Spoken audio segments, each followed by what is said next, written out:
What's going on, y'all? Thanks for checking in Khaliis Take. As always, you know what to do. Like, subscribe, also hit the notification bell just so you can get the newest and the bonus content first. But hey, let's just go ahead and jump right in. It's reports all over that the Clippers are shopping for a point guard.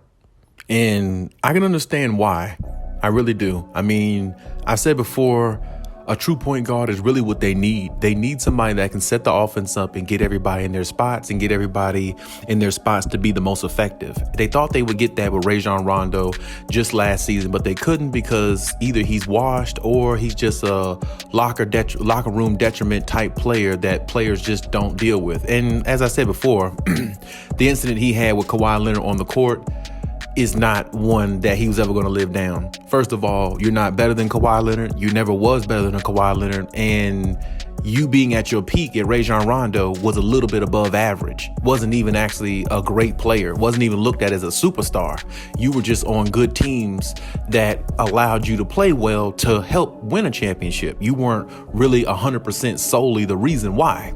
So that goes unsaid right there. That's something else to talk about. That's not really a part of the notion, but at the same time, without question, he is a Hall of Famer. I will give him credit, but he just wasn't what the Clippers needed.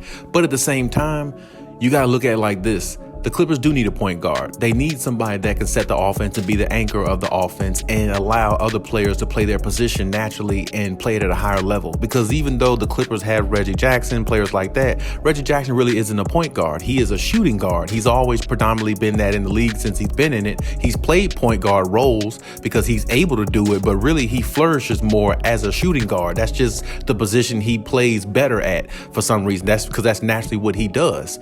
He's more of a scorer than he is a guy setting up everybody else to get theirs. So I can understand why they're going for a point guard, but the one thing I don't agree with, they got Luke Kennard as one of the players on a couple of the websites that I looked at in regards to one of the players that they're allowing to let go. And I've said before, I don't feel like they should let go of Luke Kennard. I don't know why. I get it. And I understand if you can get, maybe like a Ben Simmons or, somebody out there that who you really think can help you, win. But I said before, getting rid of those core players like that or certain players on a team are just they're not the players you need to trade. Certain players on the team are priceless. And for the Clippers, the certain players for me personally, from what I've been seeing, is Nicholas Batum, Luke Kennard, players like that. You see what I'm saying? Those type players, to me, you don't need to trade because those are the type players that go to war for you every night. Those are the type players that play both ends of the floor. Those are the type players that be effective when you need them to be. And Luke Kennard has won me over this year more so than any other year he's been in the league, in which hasn't been that long, but still, he has won me over this year. This dude has came out and hit big shot after big shot, has went through COVID, come back to help this team as much as he could.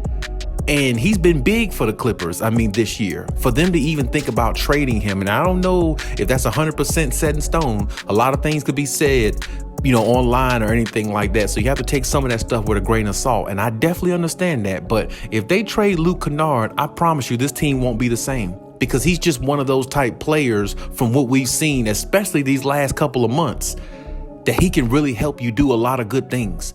And he is clutch. Somehow Luke Kennard is clutch. When they need him to hit a big shot, he does it. And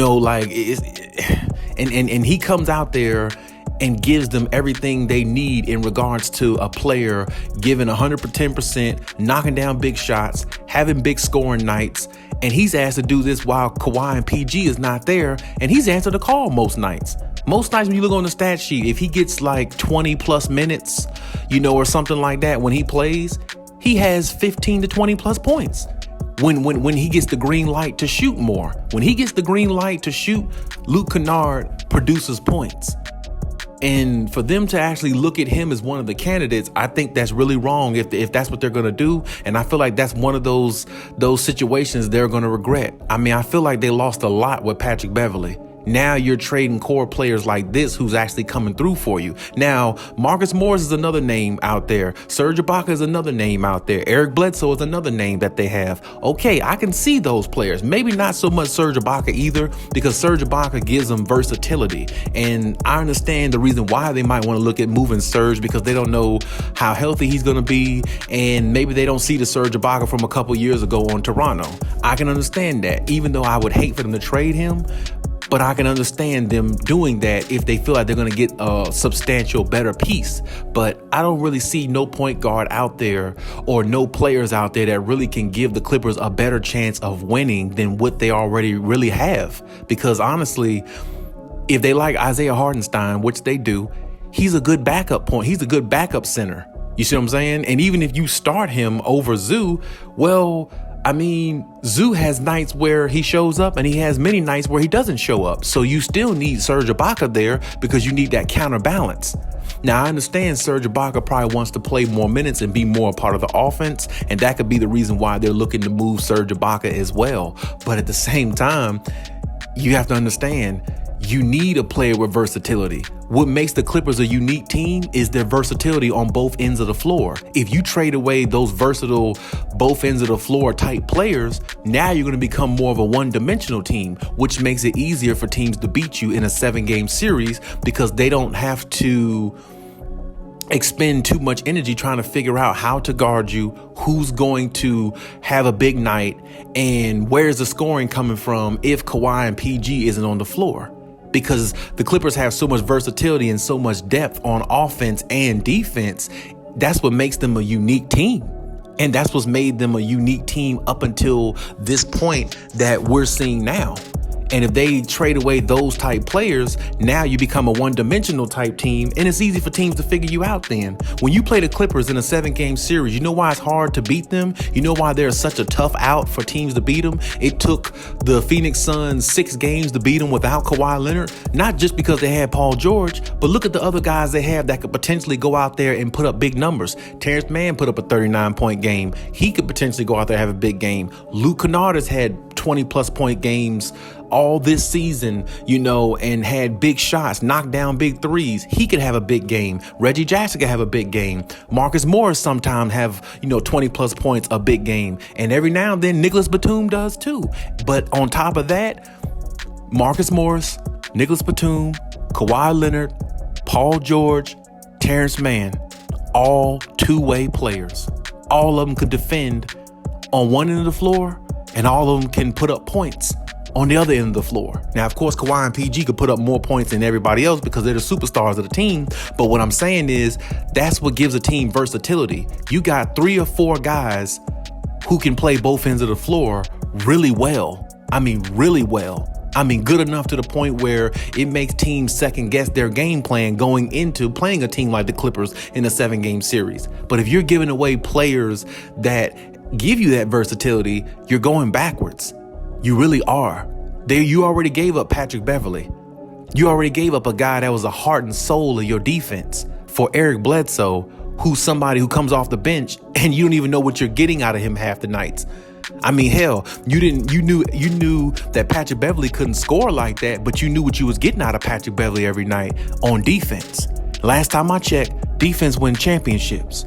Doesn't defense win championships in every sport that you ever heard? It does. So this is what I'm saying. If you're giving up defense for a little bit of unknown offense for Eric Bledsoe by trading for him to get rid of Patrick Beverley, you're going backwards. You're not going forward.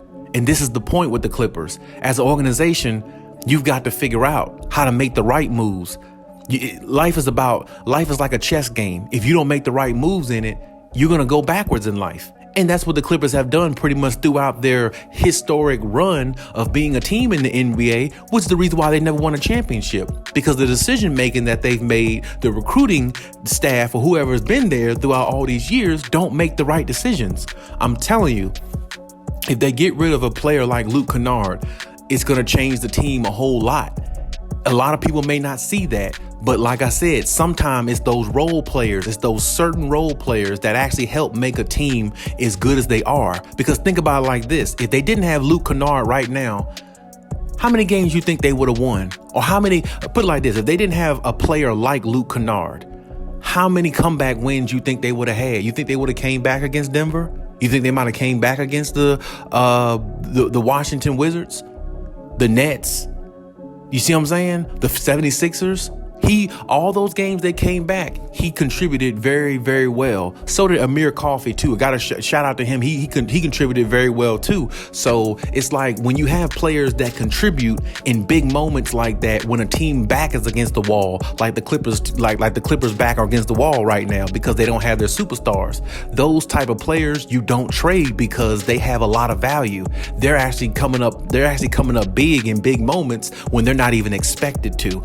Those are the type of players you keep around. You don't shop those type players. Now, like I said, the other three, I can understand. Eric Bledsoe and Marcus Morris. And like I said, I'm kind of on the cusp a little bit with Serge Ibaka because I like Serge Ibaka. And like I said, I forgot to mention him. If he's healthy, he's another versatile weapon that they have. He can defend on one end. He can give you 15 to 17 points on the offensive end.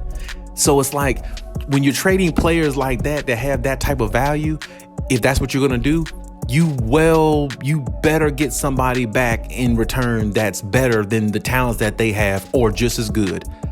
Don't trade three players like that and get maybe like a John Wall or something like that. And then you get one guy and trade away three guys. And hypothetically, if John Wall comes to the Clippers and let's say he gets hurt again, because injuries is a big part of his career since we've known him as a player. So what if he gets hurt and you put all that stock into one player, but now you lost multiple players? They just did that with Eric Bledsoe. You traded for Eric Bledsoe, you got rid of a Hall of Famer in Rajon Rondo, and you got rid of arguably one of your best defenders, one of your best defenders in Patrick Beverley for one player.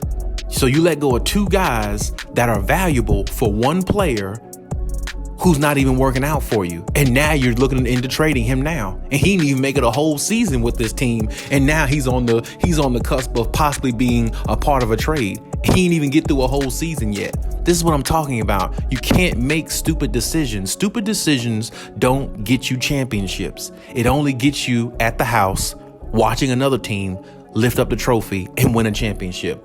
That's what it's all about. So whatever decision the Clippers make, of course, Clippers Nation got to ride with it. They can't do nothing about it. But when are we going to start getting smart enough to understand basketball from this point? Get the players you need and keep the players that's on your team that has value. That is what it comes down to. It is just that simple. It's nothing complicated. It's nothing, it's not speaking French. It's no arithmetic. It's regular, basic thought process. Keep the players that are helping you win or that are helping you that show value, that are your core players, and only acquire players who you think and who you know that gives you a better chance of winning. This is the reason why I said before the season started, Eric Bledsoe is not the answer. He does not make up for a Rajon Rondo, even though I'm not the biggest Rajon Rondo fan. I'm not. But I do respect the fact that he's a Hall of Famer and he's won championships. You gave up a player like him and arguably your best defender in Clippers history besides Kawhi Leonard, I would say. He's probably the best, but I'm just saying one of your best defenders, the heart and soul of your defense for Eric Bledsoe, who hasn't even made it through a whole season with you, and you're already talking about trading him. And he's been looked at as one of the players to be traded for how many months now? This is what I'm talking about. Stop making dumb decisions and start making championship decisions.